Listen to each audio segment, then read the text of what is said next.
Okay, welcome back everybody. It has been a while. I'm sorry for that. Happy New Year to everybody. I hope your new year started great. Um, so actually the reason why it took so long is because, as you can see, I got the English version of the book.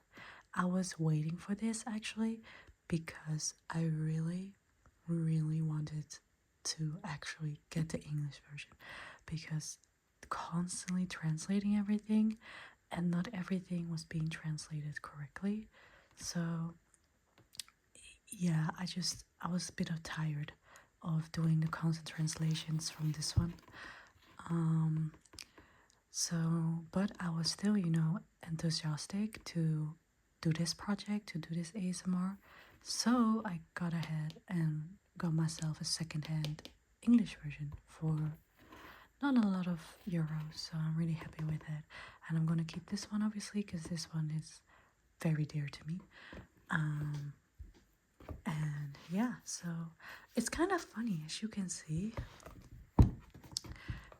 The English one is so much more thick, and this one is more dark red, and than this one. Yeah, I don't know. It's funny to see. Anyways, where were we? We were at Aegon's conquest, I think.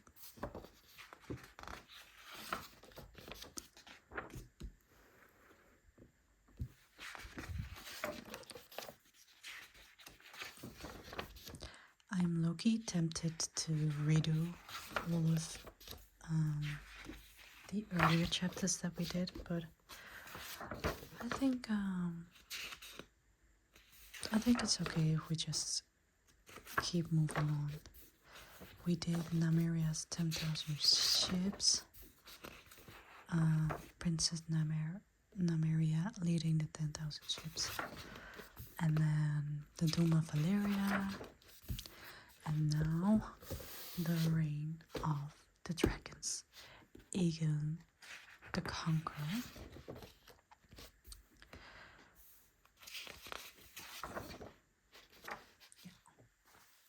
And here it says, previous page, Aegon the Conqueror upon Balerion the Black Dread. And this is Dragonstone. I actually can't really remember if we had Balerion in House of the Dragon. No, Balerion was already dead. No, never mind.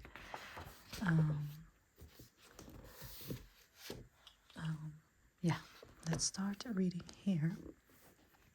Here follows an account of the reign of House Targaryen, from Aegon the Conqueror to Aerys the Mad King. Many are the maesters who have written on these matters, and the knowledge they have fashioned informs much of what will follow.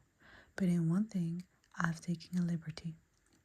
The account of Aegon's conquest is not my own work, but something lately discovered in the archives of the Citadel, forgotten since the sad end of Aegon, the fifth of his name. This fragment, part of a greater work that seemed intended as a history of the Targaryen kings, was found gathering dust among papers belonging to the Archmaester Geralt, the historian whose writings on the history of Old Town were well regarded in his day. The history of the conquest is as complete as any, and that is why I have placed it here, so that at last more eyes than mine and the late Archmaester Geralt's may appreciate and learn from it. Oh, that was a card. The conquest. Oh, no, it says, no, yeah, it says the conquest, I think. I actually cannot really read this. What does it say? The maesters of the Citadel who keep the historians of Westeros have used Aegon's conquest as their touchstone for the past 300 years. Births, deaths, battles, and other events are dated with AC after the conquest. Oh, that's funny. I was actually looking at A Night of the Seven Kingdoms, which is actually funny that it started now because I am reading the history of Game of Thrones, and now A Night of the Seven Kingdoms airing. I love that series, by the way. I've been watching it every single Sunday. So yeah, you slowly get to know more about the history of Game of Thrones, and I'm pretty sure in this book there are also maybe even spoilers for it, but once we get to there, we'll see what we do. After the conquest and BC, before the conquest. Aegon Targaryen's conquest did not take place in a single day. More than 2 years passed between Aegon's landing and his Old Town coronation. And even then, the conquest remained incomplete since Dorne remained unsubdued.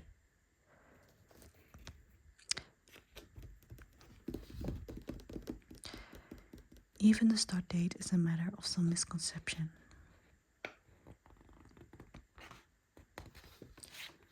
The Targaryens were of pure Valyrian blood, dragon lords of Asian lineage. That's funny because remember, I heard people say that the Targaryens were like the last favored dragon lord house in Valyria, like with the least power almost, I would say. So they were like kind of the losers, I guess, of the dragon lord houses. And then they were like, yeah, let's just go to Westeros. Aegon the Conqueror in battle.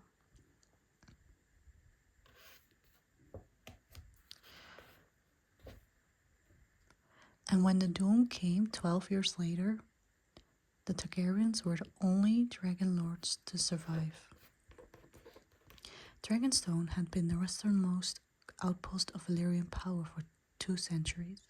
Its location athwart the Gullet gave its lords a strange stranglehold on Blackwater Bay and enabled both the Targaryens and their close allies, the Valyrians of Driftmark, to fill their coffers of the passing trade. Yet even so, for the best part of 100 years after the doom of Valyria, House Targaryen looked east, not west, and took little interest in the affairs of Westeros.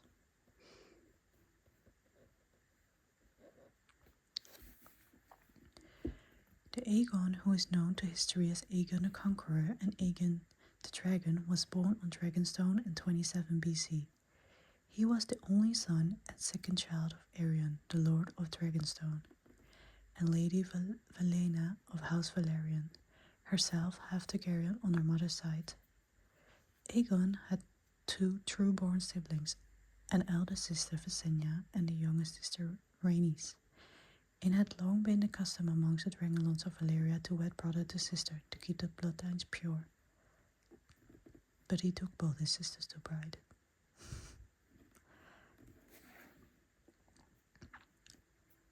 All 3 siblings had shown themselves to be dragon lords before they wed. Of the 5 dragons who had flown with Aenard to exile from Valyria, only one survived Aegon's day, the great beast called Balerion the Black Dread. The remaining 2 dragons, Vhagar and Meraxes, were younger, hatched on Dragonstone itself. Damn, Vhagar is really old. Vhagar is from House of the Dragon, and Meraxes is also in House of the Dragon, I think. But they are really old. A common myth often heard amongst the ignorant claims that Aegon Targaryen had never set foot upon the soil of Westeros until the day he set sail to conquer it. But this cannot be true. Years before that voyage, the painted table had been carved and decorated at Lord Aegon's command, a massive slab of wood some 50 long carved in the shape of Westeros. I was actually wondering about that because I thought Aegon's conquest was him coming to Westeros and like taking it over. But then I was like, why does that table exist then? You know, the table on Dragonstone, where Daenerys also comes, and also where Stannis in season 1 and 2 and 3 is to hide out House Baratheon. But apparently Aegon was already on Westerosi soil, I guess. Plainly, Aegon's interest in Westeros long predated the events that drove him to war. As well, there are reliable reports of Aegon and his sister Visenya visiting the citadel of Old Town in their youth, and hawking on the arbor as guests of Lord Redwine.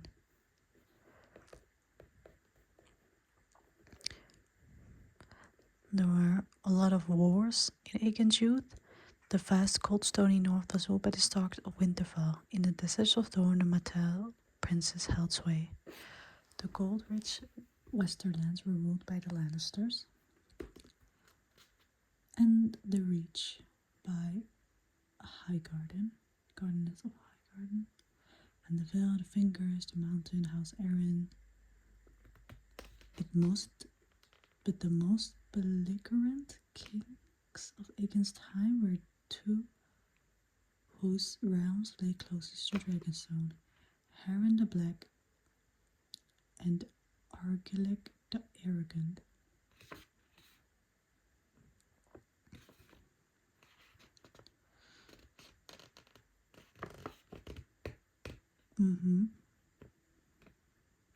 So here they are just explaining who is ruling everything. North of the Blackwater, the Riverlands were ruled by the bloody hand of Harren the Black of House Howard, king of the Isles and the Rivers. Harren's ironborn grandsire, Harren Hardhound, had taken the trident from Argilac's grandsire, Eric. No king in Westeros was more feared than Black Harren, whose cruelty had become legendary all throughout the Seven Kingdoms.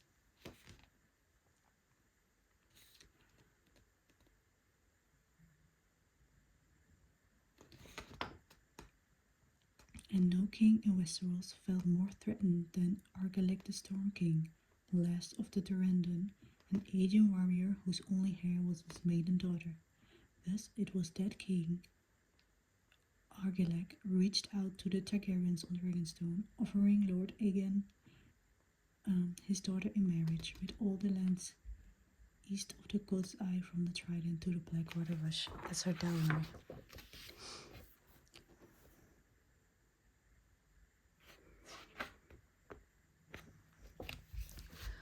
Why did he do that? That is the question.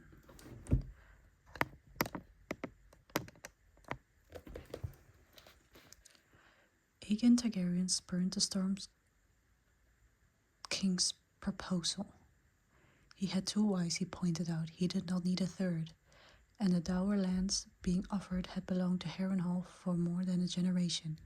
They were not Argilac's to give. Sorry, that name is so weird.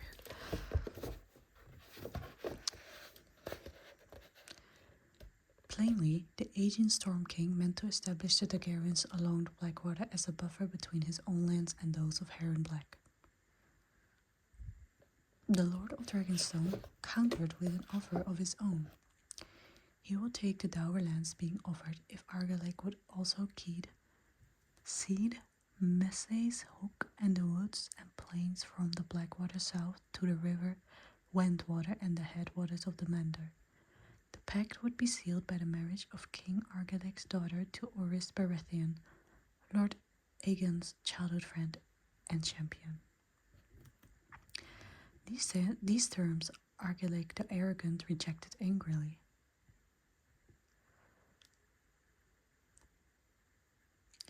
Orys Baratheon was a base-born half-brother to Lord Aegon, giving her hand to a bastard.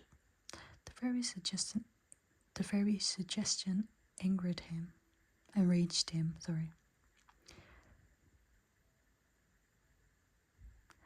Argilac had the hands of Aegon's envoy cut off and returned to him unboxed. These are the only hands your bastard shall have of me. Aegon made no reply. Instead, he summoned his friends, bannermen, and principal allies to attend him on Dragonstone. So at that time, they had the Valyrians of Driftmark, as well as Celticars of Claw Isle From Messeso came Lord Bar, Eamon of Sharppoint, Lord Messe of Stonedance, both sworn to stone ends, but with closer ties to Dragonstone.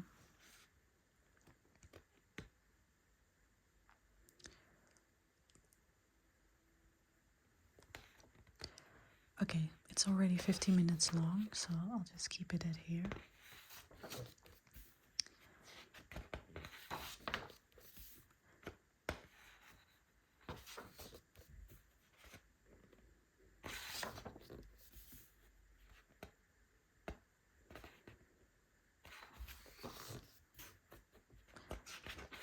This is pretty interesting to see how this came to be, because also, if you guys heard, they are planning to do a June like movie skill movie. I said that twice, sorry. On Aegon's conquest. So they are not planning to make it a series, and I hope they don't, because I think this would work, because as you can see, like, it's not a whole entire book, it's this long. You can make this into a movie, and I think it would look really cool with Balerion the Dread and stuff. So let's continue next time, and I hope you enjoyed, and the uploads will become faster because now I have the English book, so it's way more accessible for me to now make videos. Thank you so much for watching, and see you next time.